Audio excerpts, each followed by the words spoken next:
Hi guys! Welcome to my vlog. Ang topic po natin ngayon guys ay yung palagi kong nakikita sa comment section ng aking mga videos, yung about sa invite na hindi po na-add sa invite list nyo po.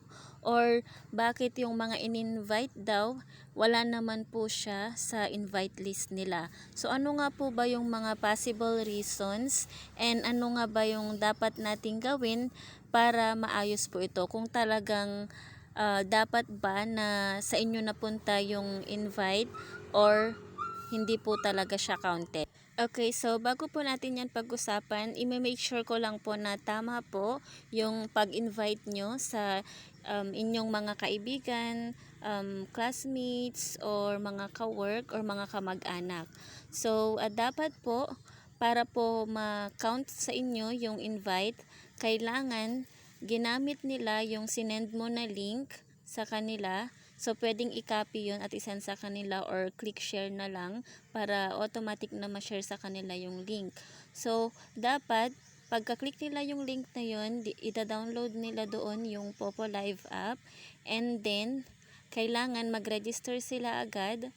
And, kung sakaling hindi man sila mag-register agad, kung pinalipas nila ng ilang araw, sabihin nyo sa kanila na hingiin na lang ulit yung invite list, yung invite code sa inyo. I-re-resend nyo na lang po sa kanila ulit yon kasi parang mag-iiba ata yung link para mas sure din po na sa inyo po mapunta yung pag nag-register na po sila. So yun, pag nasend nyo na yung link, dapat i-download and then mag-register sila agad and then mag-authenticate. So pag ganun, pagka na-approve yung authentication nila, matik na po yun na makikita nyo po sa inyong list yung in-invite nyo na yon. So kahit hindi pa siya nakapag-live. Pero paano nga ba tayo kikita doon? So kailangan sabihan natin sila na mag-live daily, lalo na yung first 2 days kasi malaki yung kikitain nila. Magandang simula po yun sa kanila kasi kung makomplete nila yung 2 days na yun for a new host na advantage or privilege, makaka-earn sila ng bali yung sa 2 hours live per day, meron silang 40,000 na points agad.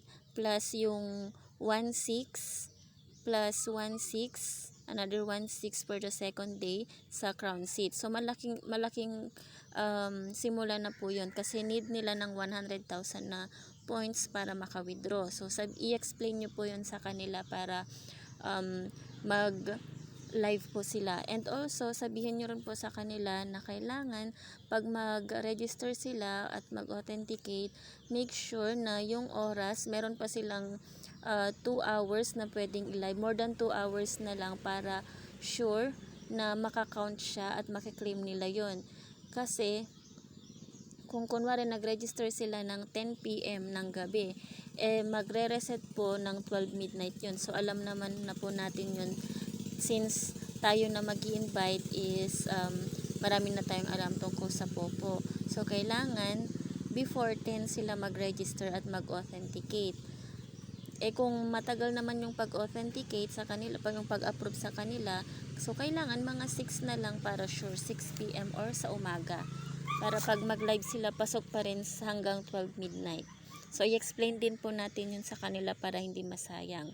And then, advantage na rin sa atin yon kasi pag nakapag-live sila ng 2 hours sa first day and second day, so meron na tayo agad na 4 hours na pagla-live nila.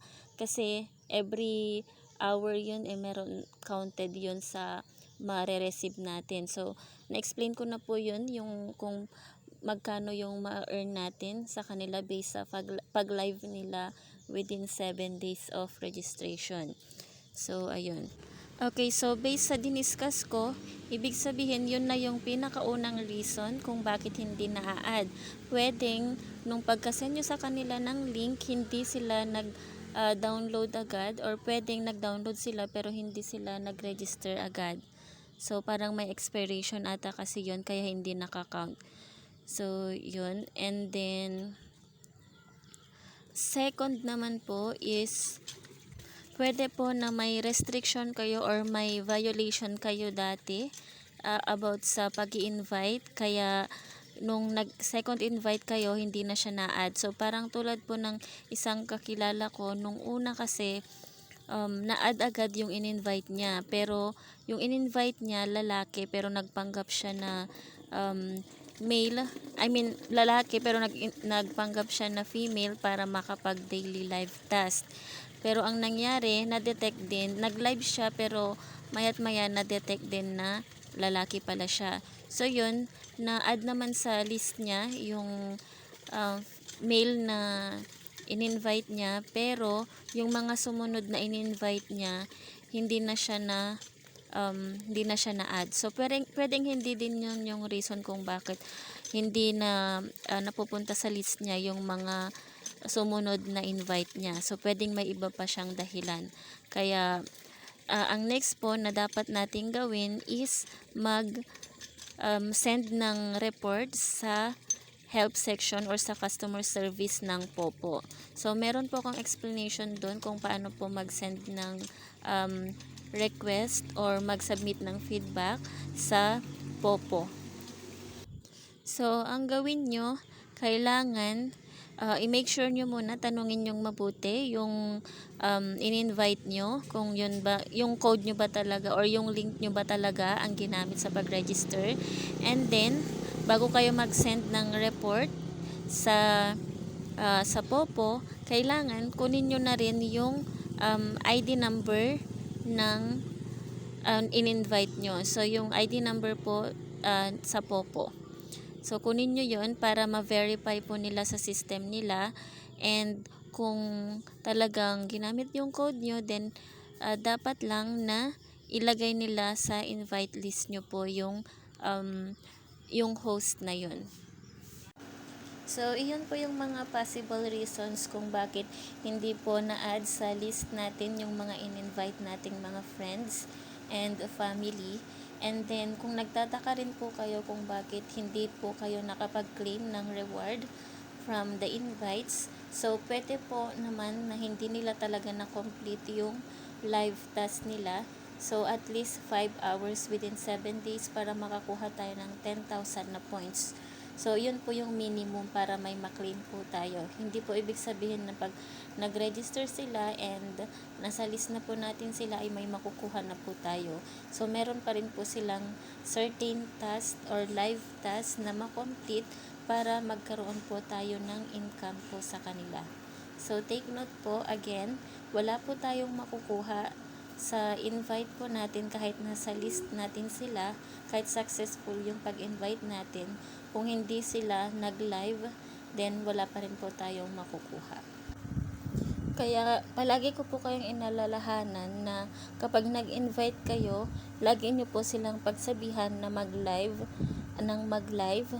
lalo na sa first 7 days, para po mas malaki yung kita natin. So, kung nakikita nyo sa screen, kung 5 hours yung na-live nila within 7 days, 10,000 points yung makuha natin. Pero pag nadagdagan nila ng up to 8 hours, so another 10,000. So, total of 20 na yan. Pero kung 12 hours naman, may makukuha tayong additional na 30. So, total of 50,000 points na po yan. So, ayan po, pwede po na tayong mag-base dyan.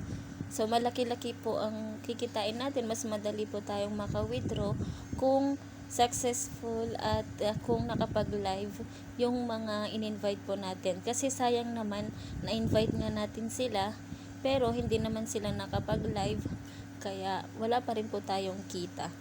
So, kumikita po tayo dun sa in-invite natin kung magla-live lamang po sila within the first 7 days.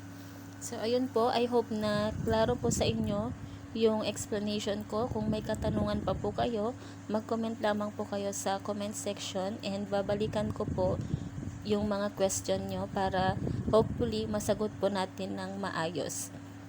So, ayun po. Thank you for watching. Hope to see you on my next videos. Thank you.